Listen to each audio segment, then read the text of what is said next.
اعوذ باللہ من الشیطان اللعین الرجیم بسم اللہ الرحمن الرحیم الحمد للہ رب العالمین والصلاة والسلام علی رسولہ الکریم وآلہ الطیبین الطاہرین المعصومین المظلومین واللعن الدائم علی اعدائہم اجمعین من الآن الی قیام یوم الدین۔ اے ابو ذر، الحق ثقیل مر والباطل خفیف حلو ورب شہوت ساعت تورث حزنا طویلا۔ مسلسل دنیا اور زہد کے حوالے سے گفتگو ہوتی رہی۔ آج فرماتے ہیں اے ابو ذر، حق جو ہے وہ سنگین ہے، بہت وزنی ہے اور تلخ ہے، کڑوا ہے۔ حق اصطلاح میں بھی کہتے ہیں ہم، حق جو ہے وہ کڑوا ہوتا ہے، تلخ ہوتا ہے، اور باطل جو ہوتا ہے وہ ہلکا ہوتا ہے اور شیریں اور میٹھا ہوتا ہے۔ حق کو قبول کرنے کی صلاحیت ہر ایک کو نہیں ہوتی ہے، بہت مشکل سے انسان حق کو قبول کرتا ہے، حق کی بات کو بہت مشکل سے باور کرتا ہے۔ مثلا ایک انسان نے کسی کے حوالے سے کوئی گفتگو کر دی کہ فلاں صاحب ایسے ہیں، ان کے اندر یہ خامیاں ہیں۔ اب دوسرا انسان دیکھتا ہے کہ اس کے اندر خامیاں نہیں ہیں، ان کو سمجھاتا ہے کہ آپ نے جو کہا ہے وہ صحیح نہیں کہا ہے، حق یہ ہے کہ ان کے اندر ایسی کوئی کمی پائی نہیں جاتی جس کا تذکرہ آپ کر رہے ہیں، لہذا اگر آپ ان کو حق بتائیں گے تو یہ بآسانی قبول نہیں کریں گے۔ حق کو تحمل کرنا بڑا سخت ہوتا ہے، سنگین ہوتا ہے۔ کیوں؟ اس لیے کہ ان کے رجحان کے خلاف بات ہو رہی ہے، یہ جو چاہتے ہیں ان کے ضمیر کے خلاف بات ہو رہی ہے، ان کے دلی خواہشات کے خلاف بات ہو رہی ہے۔ یہ چاہتے ہیں کہ جو میں نے کہہ دیا وہی واقع ہے، سچ وہی ہے، جو میں نے فلاں شخص کے لیے بات کہی ہے وہی سچ ہے اور حق ہے۔ لیکن ایک انسان نے کہا نہیں، آپ نے جو کہا ہے وہ سچ اور حق نہیں ہے، حق یہ ہے کہ اس انسان کے اندر یہ کوتاہی اور یہ کمی نہیں ہے، لہذا اب چونکہ یہ تبصرہ کر رہے ہیں، اس حق کو قبول کر لینا بہت سنگین ہے اور تلخ بھی ہے، بآسانی قبول نہیں کرتا۔ اس لیے انسان چاہتا ہے جو فلاں پر میں نے الزام لگا دیا ہے، جو کہہ دیا ہے وہ حق ہے۔ اب اس کے برخلاف ان کو سمجھانا کہ نہیں، آپ نے غلط بیانی سے کام لیا، حق یہ ہے، تو چونکہ یہ نہیں چاہتے کہ اس کے حوالے سے کوئی صحیح گفتگو کرے تو یہ بآسانی قبول نہیں کریں گے، لہذا حق جو ہے ان کے لیے سنگین بھی ہے اور کڑوا بھی ہے۔ لیکن باطل جو ہے ہلکا ہے اور میٹھا بھی ہے۔ ایک انسان نے غلط بیانی سے ایک جگہ کام لیا اور اس کے بعد جو ہے اس کی تائید بھی کر دی گئی کہ آپ صحیح کہہ رہے ہیں، تو اب باطل جو ہے اس کو آسانی اس میں نظر آ رہی ہے، اور باطل جو وہ چاہ رہا، چونکہ اس کے خواہشات کے مطابق اگر گفتگو ہو، جو باطل وہ چاہ رہا ہے اس کے مطابق گفتگو ہو جائے تو یقیناً آسانی سے اسے قبول کرے گا اور اس کے لیے وہ شیریں بھی نظر آئے گا، اس میں مٹھاس نظر آئے گی باطل میں۔ وَرُبَّ شَهْوَةِ سَاعَةٍ، کبھی ایسا ہوتا ہے کہ ایک لمحے کی شہوت انسان کو ایک طولانی مدت کے لیے جو ہے وہ غمزدہ کر دیتی ہے، ایک طویل حزن پیدا ہو جاتا ہے، یعنی ایک طولانی اور لمبی مدت کے لیے انسان جو ہے وہ مغموم اور غمزدہ ہو جاتا ہے۔ ایک لمحے کی ایک غلطی کرتا ہے اور اس غلطی کی بنیاد پر انسان ایک طولانی مدت تک غمزدہ رہتا ہے۔ اور یہ غمزدہ جو ہوتا ہے دنیا میں بھی ہو سکتا ہے اور آخرت میں بھی. دنیا میں مثلا اس نے ایک غلطی ایسی کی جو دنیا میں جو ہے پھیل گئی اس کی غلطی، ایک لمحے کی غلطی نے اس کو جو ہے طولانی مدت تک غمزدہ کر دیا، اور آخرت میں تو جو اس پر عقاب ہوگا، عذاب ہوگا، اس سے تو غمزدہ رہے گا. لہذا حق جو ہے وہ سنگین ہے اور کڑوا ہے، بآسانی انسان قبول نہیں کرتا. لہذا انسان کو چاہیے کہ حق کہے بھی، حق سنے بھی اور حق بولتا بھی ہے.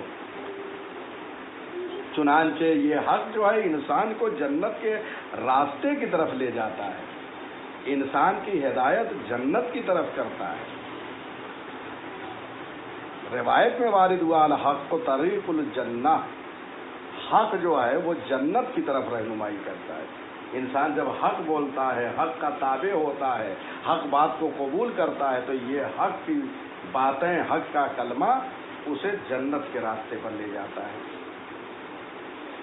والباطل طریق النار، اور باطل جہنم کی طرف لے جاتا ہے. باطل جو ہے اس کا راستہ جہنم کا راستہ ہے. وعلی کل طریق داع، اور ہر جو ہے طریق کی، ہر راستے کی لوگ دعوت دینے والے ہیں. حق کی بھی دعوت دینے والے لوگ موجود ہیں اور باطل کی دعوت دینے والے موجود ہیں. اب آپ کو اختیار ہے کہ حق کے راستے کو اختیار کر کے چاہے تو جنت کے راستے پر آپ جائیں، یا باطل کو جو ہے قبول کر کے کسی باطل کی دعوت پر جائیں اور ادھر جو ہے جہنم خرید لیں. تو حق جو ہے بآسانی انسان قبول نہیں کرتا. ایک اور مقام پہ امام علی علیہ الصلوۃ والسلام فرماتے ہیں حق کی تلخی پر صبر کرو، حق کی تلخی پر صبر کرو. یعنی حق جو ہے وہ کڑوا ہوتا ہے. کوئی انسان بولتا ہے تو قبول نہیں کرتا انسان، لیکن کہتے ہیں اس کو سننا چاہیے اور صبر بھی کرنا چاہیے، کیونکہ اس میں تلخی ہے. تو ظاہر سی بات ہے جب تلخی آئے گی اس پر صبر کرنا بھی ایک ثواب ہے. اور باطل کی شیرینی سے بچو، جو اس میں فریب ہے، کیونکہ وہ شیرینی بظاہر آپ کو باطل کا راستہ لگ رہا ہے، لیکن وہ فریب کا راستہ ہے، دھوکے کا راستہ ہے. امام کہتے ہیں اس سے بچو. اس کے بعد فرماتے ہیں یا ابا ذر لا يفقه الرجل كل الفقه حتى يرى الناس كلهم في جنب الله تبارك وتعالى امثال الاباعر ثم يرجع الى نفسه فيكون هو احقر حاقر لها. کہتے ہیں کہ انسان حقیقت دین تک نہیں پہنچ سکتا. جناب ابو ذر سے فرماتے ہیں پیغمبر، اے ابو ذر، انسان حقیقت دین تک نہیں پہنچ سکتا، انسان حقیقی معنوں میں دین کو نہیں سمجھ سکتا جب تک کہ اللہ کے سامنے یہ سارے انسانوں کو چوپایوں کی طرح نہ سمجھے، اور اس کے بعد اپنی طرف جب متوجہ ہو تو دنیا میں سب سے حقیر انسان اپنے کو سمجھے. انسان اللہ کی بارگاہ میں سب سے حقیر اپنے کو سمجھے. یعنی اللہ کو یہ تواضع پسند ہے، جب لوگوں کو دیکھے اس کی راہ میں تو وہ چوپایوں کے مانند سمجھے لوگوں کو، لیکن جب اپنے کو دیکھے تو ان سے بھی حقیر اپنے کو سمجھے. یہ ہے جب حقیر انسان سمجھتا ہے تو اللہ کی نظر میں یہی انسان کمال تک پہنچتا ہے، کیونکہ اللہ کو تواضع انکساری یہ پسند ہے. انسان جتنا اپنے کو حقیر سمجھے گا اتنا ہی اللہ اس کو پسند کرے گا. اس کے بعد فرماتے ہیں یا ابا ذر حاسب نفسک قبل ان تحاسب فهو اهون لحسابک غدا وزن نفسک قبل ان توزن. اے ابو ذر، حساب کے دن سے پہلے اپنا حساب کر لو. قیامت میں جو تمہارا حساب ہونے والا ہے، اپنے سارے دنیا کے حساب کو آخرت پہ موکول نہ کرو، اس پہ موقوف نہ کرو، بلکہ اس سے پہلے اپنا حساب کر لو.